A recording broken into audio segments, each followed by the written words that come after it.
सभी खास मेहमान लगातार हमारे साथ बने हुए हैं और अब मैं सुधांशु त्रिवेदी जी आपसे शुरुआत करना चाहती हूं। वोट परसेंटेज से नहीं, सीट से सरकार बनती है।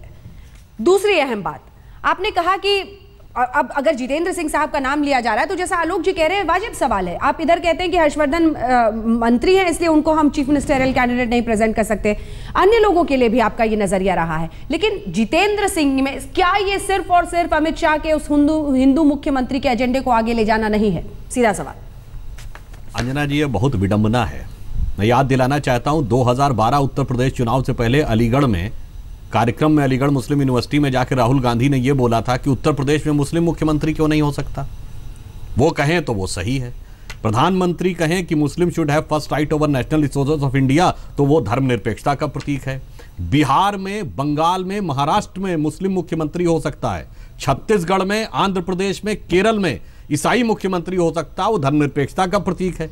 जम्मू कश्मीर में हिंदू मुख्यमंत्री की बात होना सांप्रदायिकता का प्रतीक है। तो ये जो एकांगी व्याख्या है सांप्रदायिकता की, इसी ने देश के अंदर वो तमाम विप्लव उत्पन्न किए हैं जो इस व्याख्या करने वाले लोगों को एक बार अपने गिरेबान में झांक कर देखना चाहिए। अब दूसरी बात मैं राहुल गांधी कब से आपके आदर्श बन गए? नहीं, मैंने आदर्श नहीं कहा, मैंने कहा एकांगी व्याख्या नहीं, मैंने कहा एकांगी व्याख्या। कितने लोग ये बताइए अंजना जी, उस समय कितनी बार डिस्कशन हुआ था टीवी के ऊपर? हुआ था कभी डिस्कशन? बिल्कुल हुआ। जब प्रधानमंत्री ने कहा था कि पहला हक माइनॉरिटीज का है तो इस पर डिस्कशन हुआ था। नहीं, इस पे हुआ था। हाँ, मैंने आपको 6 राज्य बताए जहां अल्पसंख्यक मुख्यमंत्री हुए। कितनी बार इस विषय की कभी भी उस जमाने में अखबार होते थे उसमें भी चर्चा हुई। जम्मू कश्मीर के मद्देनजर जब ये कहा जाता है तो खास मकसद होता है। सुधांशु त्रिवेदी जी, क्यों हम पट्टी आंख पर रखकर बात कर रहे हैं? अच्छा, तो ये बताइए, कांग्रेस के रिजीम में छत्तीसगढ़ में और केरल में और आंध्र में तीनों में क्रिश्चियन मुख्यमंत्री बने तो मकसद नजर नहीं आया था? उस समय तो वो धर्मनिरपेक्षता का प्रतीक था। बोल कर नहीं बनाया ना किसी ने कि हम बनाएंगे, ये हमारा मिशन है। मेरा जो ये कहना है, भारतीय जनता पार्टी ने आज तक जितने भी मुख्यमंत्री बनाए ज्यादातर ऐसे बनाए हैं जिनका कि उस राज्य में जो सामाजिक राजनीतिक जातिगत समीकरण होता है उसमें मिसफिट होते हैं। आप देखिए शिवराज सिंह चौहान जी की जाति कितनी है मध्य प्रदेश में, नरेंद्र मोदी जी गुजरात में थे तो उनकी जाति कितनी थी, कल्याण सिंह जी उत्तर प्रदेश में सीएम थे, 2 कुछ प्रतिशत उनके जाति का प्रतिशत था। हमने जाति के आधार पर नहीं बनाया। ये तो मनोहर लाल खट्टर जी और फडणवीस जी तो अभी आप देख रही हैं, हमने कभी भी इस ढंग से नहीं बनाया। बाबूलाल गौर हो या उमा भारती हो, अपने राज्य में इनकी संख्या अधिक नहीं थी। इसलिए भारतीय जनता पार्टी, समस्या क्या होती है जब आपकी विचारधारा कमजोर होती है, जब आपके पास कार्यक्रम नहीं होते हैं, जब आपके शासन की कार्य क्षमता कम होती है। देखिए कांग्रेस में भी 50-60 तक ये जाति का विचार नहीं था। 70 के दशक में जब विचारधारा डायल्यूट होना शुरू हुई तब जाति का विषय आया। और आप देख लीजिए घनघोर जातिवाद की बात वही पार्टियां करती हैं जिनके पास विचारधारा शून्य होती है और प्रशासन सर्वाधिक अक्षम होता है। इसलिए जो जो आप जाति की तरफ बढ़ते हैं ये आपके विचारधारा के क्षरण। संजय जी, आप इसका जवाब देना चाहेंगे? संजय जी, आप इसका जवाब देंगे? बिल्कुल मैं कहना चाहूंगा, त्रिवेदी जी को याद दिलाना चाहूंगा कि हिंदुस्तान के बाकी राज्यों के साथ जम्मू कश्मीर की तुलना करने की गलती मत करिए। जम्मू कश्मीर एक बहुत ही संवेदनशील राज्य है। वो राज्य पूरे देश की धर्मनिरपेक्षता का एक बहुत बड़ा सबूत और नमूने के तौर पर है। वहां हिंदू, मुस्लिम, बौद्ध मुख्यमंत्री कृपया करके ऐसी बातें मत लाइए। एक दूसरी बात है, आपकी कोई भी गलती होती है उस गलती को छुपाने के लिए आप कांग्रेस पार्टी ने कभी ये किया था, कभी वो किया था, कृपया करके आप इसको बंद करिए। कांग्रेस को कोस कोस के आपने अपनी सरकार बना ली है दिल्ली में और कई राज्यों में बना रहे हैं, आगे भी शायद आप बना सकते हैं, बेशक बनाइए। लेकिन जब आपकी कोई गलती हो तो उसका जवाब देने के लिए आप अपने अंदर से तर्क ढूंढने की कोशिश करिए। आखिरी बात मैं समझाना चाहूंगा कि भारतीय जनता पार्टी को कुर्सी हथियाने की कुछ जरूरत से ज्यादा होड़ लगी है। हर जगह अपना मुख्यमंत्री होना चाहिए। बेशक अगर जनता आपको अधिकार देती हो तो बनाइए, लेकिन जिस प्रकार से जम्मू कश्मीर में इनके राष्ट्रीय अध्यक्ष अमित शाह जी ने जवाब कहा, एक प्रेस कॉन्फ्रेंस ले गए कि हम लोग सरकार बनाएंगे, हमारे ये एमएलए हैं, हमारे पास इंडिपेंडेंट है। ऐसा एक इंडिपेंडेंट इनके पास आया है जिसने भारत का तिरंगा झंडा लहर जलाया था वहां पे, जिसके खिलाफ इन लोगों ने आंदोलन चलाया था, आज उसका समर्थन ले रहे हैं। तो कृपया करके सरकार बनाने के चक्कर में इतना भी देश और देश के जो हित हैं उन हितों को त्यागिए मत। कृपया करके सरकार बनाने की जिद और होड़ में पूरे देश का जो ताना बाना है उसको दागदार बनाने से थोड़ा सा बाज आइए। हां, अगर हमने कभी कोई गलती की थी जिसकी सजा हम भोग रहे हैं, हम भोगेंगे आगे भी, अगर ऐसी गलतियां रही तो कम से कम उस तरह की गलतियां आप ना करें। देश के हित की बात में 2 लाइन में जवाब दे दीजिए, मुझे अन्य मेहमानों के पास जाना है। ठीक है, मैं बहुत विस्तार में नहीं जाऊंगा, मैं सिर्फ ये कहूंगा हमने गलतियां नहीं गिनाई थी, हमने एक सैद्धांतिक बात कही थी। हमारे यहां मैंने कहा आज मोदी जी प्रधानमंत्री हैं, वो जातिगत समीकरण में कहां फिट बैठते हैं?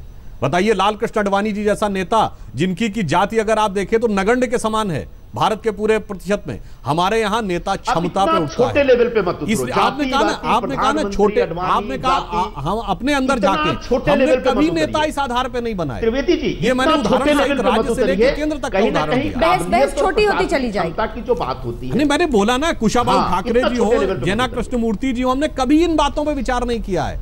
ये विचार कांग्रेस की विचारधारा की ऊपर है। बहस छोटी हो जाएगी। एक सेकंड, बड़ी खबर आ रही है, महबूब बेग साहब के पास भी चलेंगे। एक सेकंड, बड़ी खबर इस वक्त आ रही है कि जम्मू कश्मीर के गवर्नर ने प्लान मांगा है भारतीय जनता पार्टी और पीडीपी दोनों से। अब इस ब्रेकिंग न्यूज पर तो आप ही महबूब बेग साहब रोशनी डाल सकते हैं कि क्या वाकई कोई इशू नहीं है ये जितेंद्र सिंह का नाम, और हम ये माने कि अब सरकार बनाने की तरफ बढ़ रहे हैं आप लोग?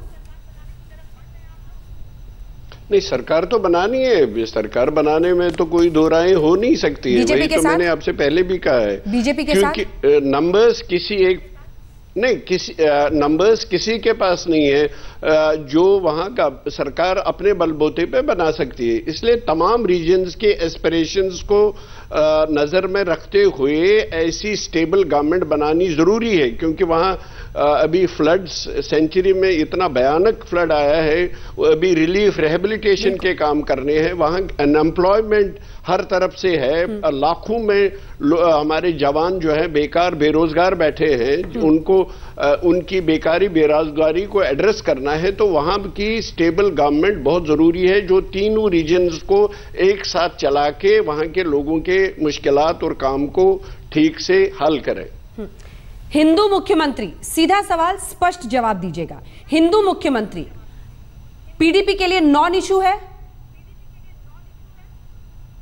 नहीं, देखिए हमारे पूरे मुल्क के लिए ये नॉन इशू है, स्टेट के लिए ही नहीं, पूरे मुल्क के लिए ये नॉन इशू है। सेक्युलर एथॉस को अगर बरकरार रखना है, सुप्रीम कोर्ट का वर्डिक्ट है, डिसीजन है कि इस देश की कुछ बुनियादें हैं जिनको हिलाया नहीं जा सकता है, उस बुनियाद में एक पिलर है, एक सबसे बड़ा स्टोन है सेक्युलर यूनिटी इन डाइवर्सिटी। इस इतने डाइवर्स मुल्क को अगर किसी चीज ने इकट्ठे रखा है तो वो सेक्युलरिज्म ने रखा है, सेक्युलर डेमोक्रेटिक इंडिया, उसको कोई ठेस नहीं पहुंचनी चाहिए। वो रियासत जम्मू कश्मीर हो, कोई और या कोई और स्टेट हो या पूरा मुल्क हो, यहाँ इस मुल्क में मुसलमान हो, हिंदू हो, सिख हो, वो प्राइम मिनिस्टर भी बन सकता है और बनना भी चाहिए। पीरजादा मंसूर साहब को भी आप सबक सिखाएंगे, ये वाला सबक जो आप इस वक्त टीवी पे दे रहे हैं? हर एक को बिल्कुल, अपने विधायक को, कोई भी हो और नाम ले बगैर कोई भी हो, उसको इस मुल्क में इस मुल्क की कुछ बुनियादें जो हैं उनको हिलाने की इजाजत बिल्कुल नहीं देनी चाहिए। ठीक है, प्रेम जी मैं आपके पास फौरन आ रही हूँ, लेकिन उससे पहले हमारे साथ हमारे सहयोगी शुजा पातशाह इसी खबर पर जुड़ गए हैं। राज्यपाल ने बीजेपी और पीडीपी से प्लान मांगा है, क्या है पूरी खबर शुजा? जी बिल्कुल, अभी हमको ये पता लगा है कि जो जम्मू कश्मीर के राज्यपाल हैं एनएन वोहरा जी, उनके ऑफिस से लेटर गया है दोनों बीजेपी और पीडीपी पार्टीज को, और ये लिखा गया है कि गवर्नमेंट फॉर्मेशन के लिए उनके पास जो प्लान है वो बताया जाए, राज्यपाल के ऑफिस को इन्फॉर्म किया जाए।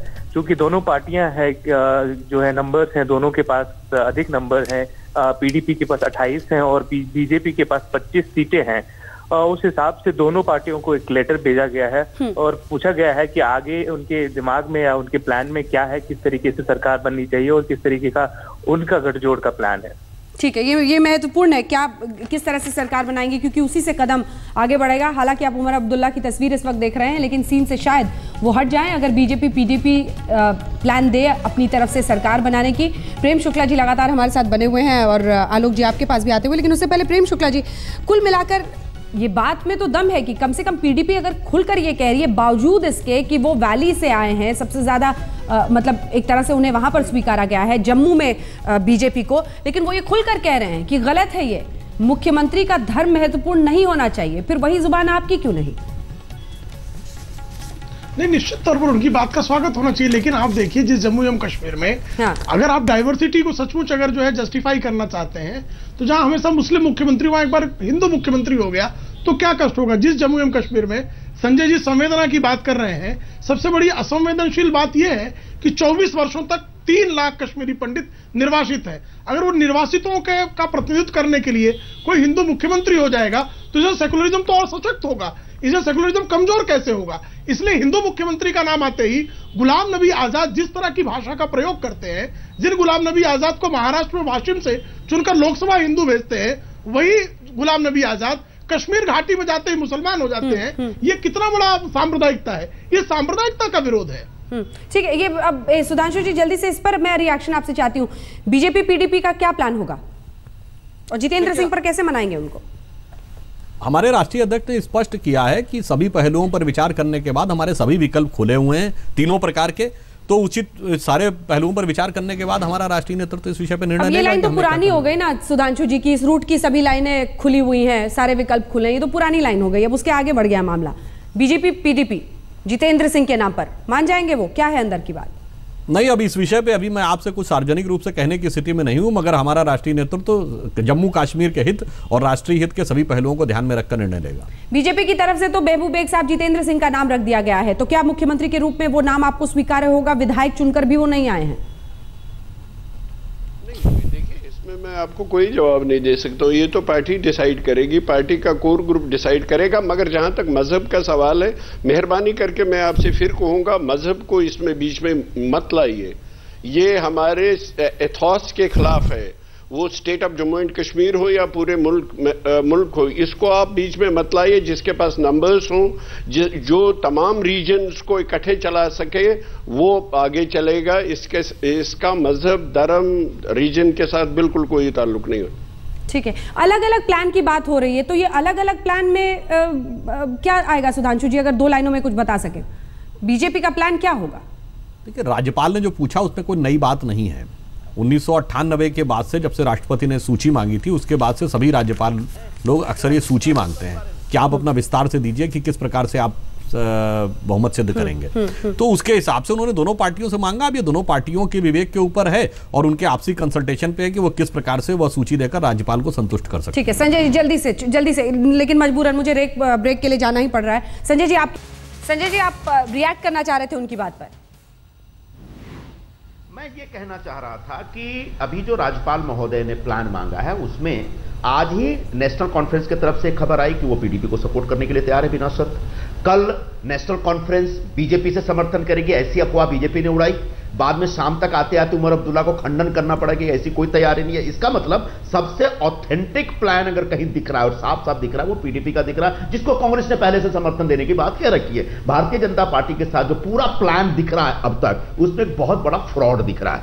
एक ऐसे इंडिपेंडेंट्स जिनसे इनका कोई वैचारिक तालमेल नहीं, वो इंडिपेंडेंट्स क्यों आ रहे हैं, फिर किसी पार्टी को तोड़ करके 4 एमएलए तोड़ करके हम अपने साथ लेके आएंगे। तो मुझे लगता है भारतीय जनता पार्टी को इस प्रकार की हरकतों में नहीं पड़ना चाहिए। और आज जो पूरे जम्मू कश्मीर में सबसे बड़े दल के रूप में उभरी हुई पार्टी है, उसको सरकार बनाने में निश्चित तौर पर सहयोग ना करें तो कम से कम रोड़े ना अटकाएं। जल्दी से जवाब देना चाह रहे हैं आपकी बात का। एक वाक्य मैं कहूंगा कि नैतिक दृष्टि से कांग्रेस गठबंधन का पार्ट थी, जो गठबंधन सत्ता चला रहा था, केंद्र में भी और प्रदेश में भी। यदि जनादेश आपके विरुद्ध आया है और उसके बाद आप सत्ता में बने रहना चाहते हैं, तो ये सरासर जनादेश की भावना का उल्लंघन करके सत्ता प्राप्त करना, तो डेस्परेशन उनके पार्टी। त्रिवेदी जी, हम सत्ता में नहीं रहना चाहते, स्पष्ट कर देते हैं। तो फिर भाई आप पीडीपी को समर्थन दे रहे हैं, तो आप सत्ता में दोबारा आना चाहते हैं ना। कल तक नेशनल कॉन्फ्रेंस साथ थे, आप केवल सत्ता के लिए पीडीपी के साथ होना चाहते हैं, जबकि जनता ने आपको हराया है।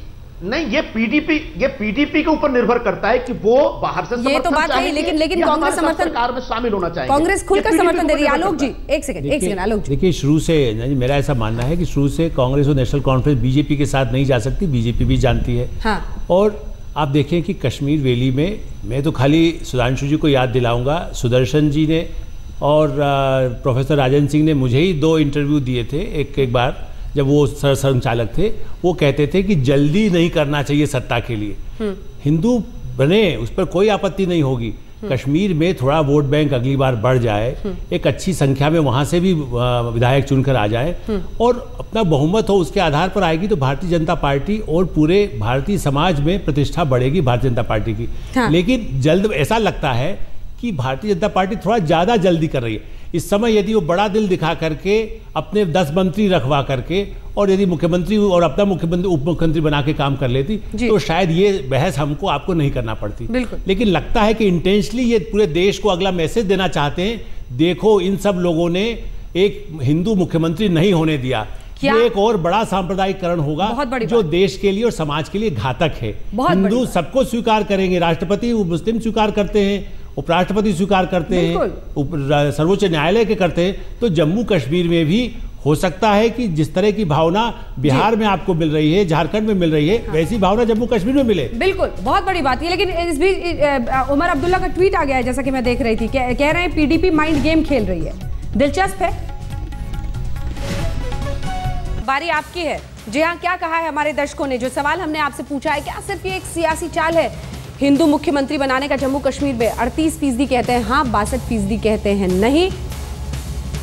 सुधांशु त्रिवेदी जी, देखिए मैं एक बात कहूंगा जो अभी आलोक मेहता जी ने कही कि भाजपा को इंतजार करना चाहिए। निश्चित रूप से भारतीय जनता पार्टी भारत के लोकतंत्र का एकमात्र दल है जो 63 साल लंबा हमने विपक्ष में काम किया है और कोई बचा ही नहीं उस समय से, क्योंकि सब सत्ता पाने की लोलुपता में इधर उधर गठबंधन करके खत्म हो गए। मैं याद दिलाना चाहता हूं 67 में हमने यूपी में चरण सिंह को मुख्यमंत्री बनाया था, 96 MLA हमारे थे। हम इतिहास में बहुत नहीं जाते हैं, हमारी यह प्रवृत्ति ही नहीं है। मगर एक प्रश्न यह भी है कि यदि आपको सर्वाधिक समर्थन मिला है, मत प्रतिशत में ही नहीं, विधायकों का भी अब आपको बदली परिस्थिति में अधिक समर्थन है, फिर भी यदि उसको नकारने का प्रयास होता है तो उस बात को स्वीकार करना थोड़ा न्याय संगत नहीं लगता है। और हमें विश्वास है कि जम्मू कश्मीर के अन्य दल और वहां के विधायक भी इस विषय पे विचार करेंगे और कोई ना कोई सकारात्मक समाधान निकलकर सामने आएगा। चलिए, वक्त की कमी से मुझे यहीं पर इस बहस का अंत करना पड़ेगा। बहुत बहुत शुक्रिया हमारे साथ इस चर्चा में शामिल होने के लिए। एक छोटे से ब्रेक के लिए हम रुक रहे हैं। देश दुनिया की बाकी खबरों के लिए आप देखते रहिए आज तक कुछ।